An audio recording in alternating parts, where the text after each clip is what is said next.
भावी पिढीचे आयुष्य यशस्वी करण्यासाठी पंतप्रधान नरेंद्र मोदी यांनी नवीन राष्ट्रीय शैक्षणिक धोरण आणले आहे, असे प्रतिपादन माजी मंत्री व भाजपचे प्रदेश कार्यकारी अध्यक्ष आमदार रवींद्र चव्हाण यांनी केले.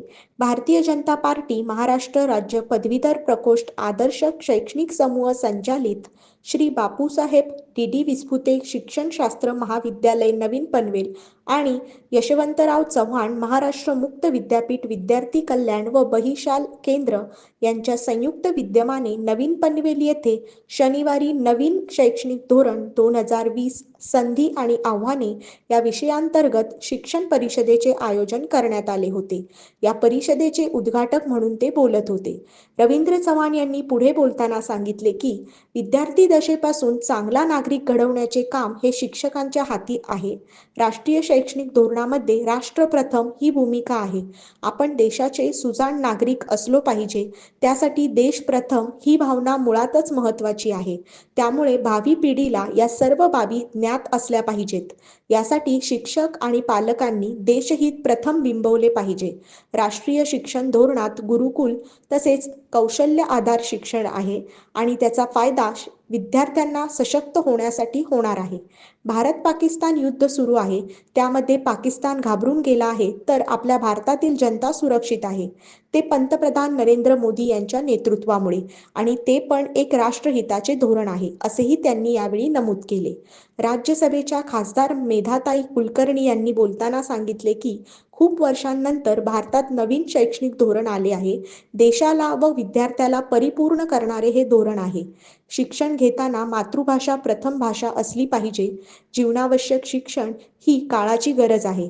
देशाचे भवितव्य विद्यालयाच्या वर्गखोल्यांमध्ये घडत असते. पुस्तकांपेक्षा त्यातून राष्ट्रीयत्वाचे शिक्षण, कौशल्याचे शिक्षण, संस्कार दिले तर विकसित भारत घडायला वेळ लागणार नाही. भारत-पाकिस्तान युद्धावर भाष्य करताना त्यांनी किती संकटे आली तरी आपला देश सक्षम उभा आहे. त्यामुळे विश्वगुरू बनण्याची ताकद आपल्या देशात आहे.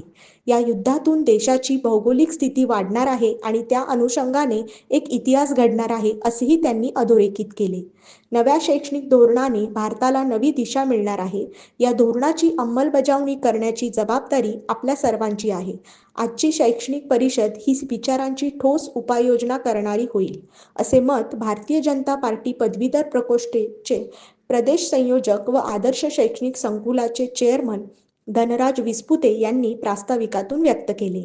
यावेळी पदवीधर मतदारसंघाचे आमदार निरंजन डावखरे, शिक्षक मतदारसंघाचे आमदार ज्ञानेश्वर म्हात्रे, तज्ज्ञ मार्गदर्शक भाजपा शिक्षक आघाडीचे संयोजक डॉ. प्रशांत कोल्हे यांचीही समायोजित भाषणे झाली.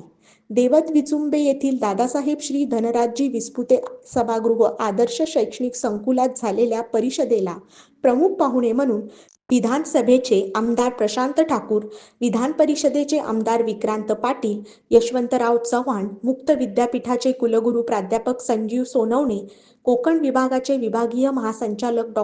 विजय नारखेडे, ज्येष्ठ विचारवंत प्रकाश पाठक, आंतरविद्या शाखेचे सहयोगी अधिष्ठाता डॉ.